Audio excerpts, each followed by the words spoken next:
Hey guys, welcome to S&E's Garage. Today we're going to be here again with our 2007 Camry with the 2.4 liter 2AZ FE engine, and we're going to be doing spark plugs. It's basically just a tune-up nowadays. That's really all that there really is for you to do is change the plugs, maybe do a throttle body cleaning, but that's not what this video is about. We're just going to do the spark plugs. We're going to pull the old ones out, check them, see how they look, see how the engine's running. Your spark plugs will actually tell you a lot about how your engine's running, so I do want to take a look at these, see if they're fouled out or anything, because like I said, these engines do burn oil, and I want to see if this one does. I haven't put enough miles on it to really gauge it yet, so these spark plugs are really going to, give away what kind of condition the engine's in. Now, personally, I like to do spark plugs on a warm engine. Everything's, warmed up, nice and loose. If there's any gunk in there, it'll be a little softer. So that's just the way I do it. You can do it cold, you can do it, however you want to do it. If you are going to do it when the engine's hot, just be careful, don't burn yourself. So let me put you on the tripod and let's get started. Now these engines use iridium spark plugs. It is very important that you use iridium plugs. They come pre-gapped, you never gap an iridium plug. And I always like to use NGK. That's usually what they come with, is either NGK or Denso plugs, so either are good. I've always just used NGK. I'm a creature of habit. So the first thing we're going to do is take off this engine beauty cover, and this is really simple. It's held in with two 10mm nuts. So we're just going to zip them off. 1, 2, and then I just like to screw them off the rest of the way so the nut doesn't go missing. We're going to put them right up here on our cowl, and we're going to lift the beauty cover straight up. And under the beauty cover, you're going to see your 4 ignition coils. These are coil on plug ignition systems, so each spark plug has its own ignition coil. That's good because it eliminates a distributor, ignition wires, and things like that. So now that we have the engine at this point, we're going to take our 4 bolts, 1, 2, 3, 4, one for each ignition coil, and we're going to pull the coils up out of the spark plug tubes. When we do that, we're going to inspect the inside of the tubes. We're going to see if the valve cover gasket is leaking and filling the spark plug tubes with oil. We're just going to basically check, make sure everything's okay. So let's start zipping them off now.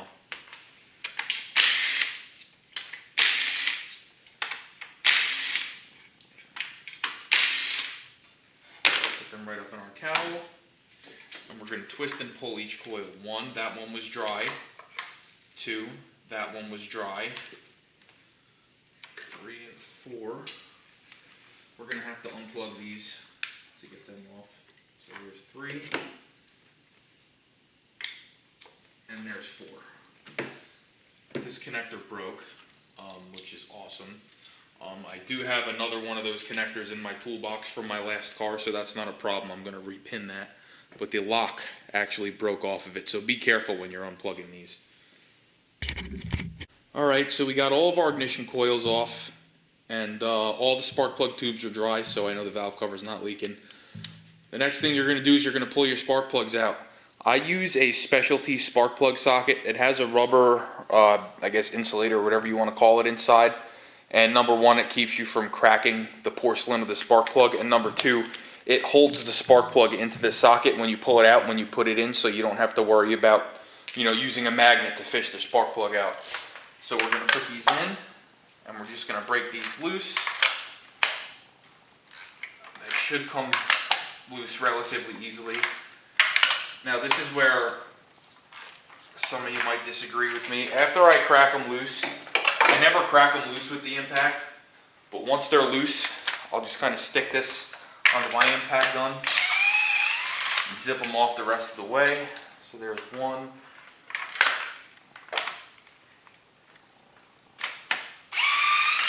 2.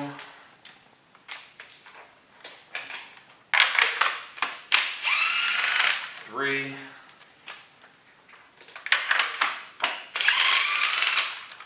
And 4.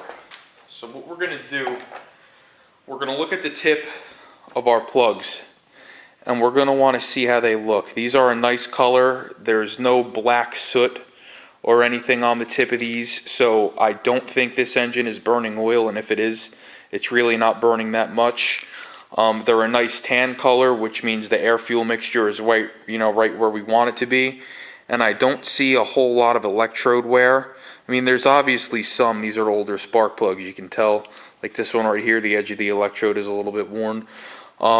And also, you want to check the tip of the plugs and make sure there's no like melted aluminum on there. If it is, you could be running lean, or you could be having some detonation issues. So overall, just by reading these plugs, I'm going to say this engine is in relatively good shape. And like I said, they use iridium plugs. So let's toss these. Let's get the new ones out of the box, and let's start putting them in. All right, we got all our spark plugs out. You're just going to want to kind of compare the two of them, make sure, that they're for the most part the same. These are. Now this is where that spark plug socket I was showing you is really going to shine. Because all you have to do is stick your spark plug in, and it ain't going to go anywhere. This makes starting the, the plug real easy, because you don't have to drop it in, and you don't have to worry about bending the electrode or anything. So we're just going to tighten these by hand. And like I said, you don't gap iridium plugs. They come pre-gapped. I believe they're 0.40 or 0.44, depending on the brand that you get. But they are pre-gapped. You don't gap them. So we're just going to snug these in by hand. I put them in dry. You could put a dab of oil on the threads or something, or maybe some anti-seize. Well, actually, I wouldn't use anti-seize. But different strokes for different folks. You put them in dry, you put them in with a little lubricant, doesn't matter. I always put them in dry. So we're just going to snug these all up by hand. And then you don't have to kill these when you put them in. I'll grab the, I'll choke up real close on the ratchet so I don't have all this leverage on it. And I'll just snug them up until that crush washer seats. So this is literally all I'll do. So like that.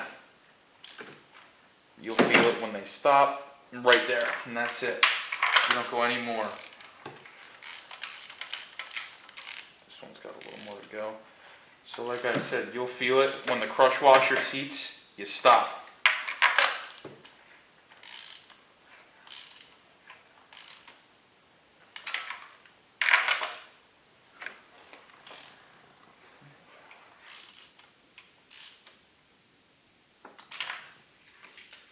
Just like that, spark plugs are in.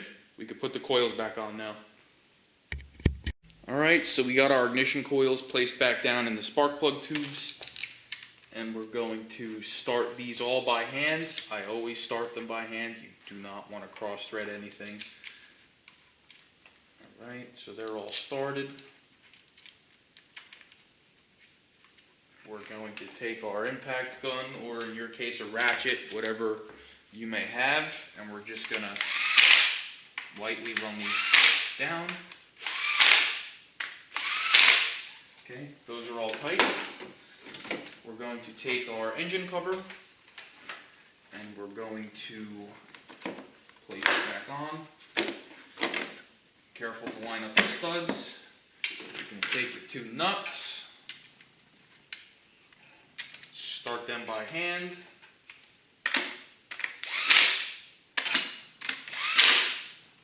And that's it. Now we fire her up, make sure she runs all right, and we're done.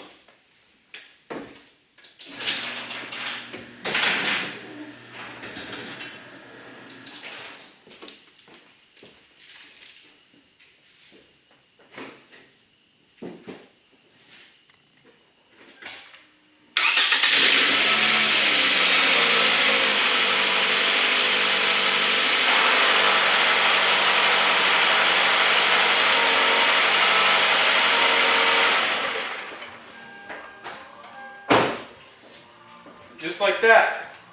You just did a tune-up on your Camry, and you're ready to rock and roll for another 100,000 miles.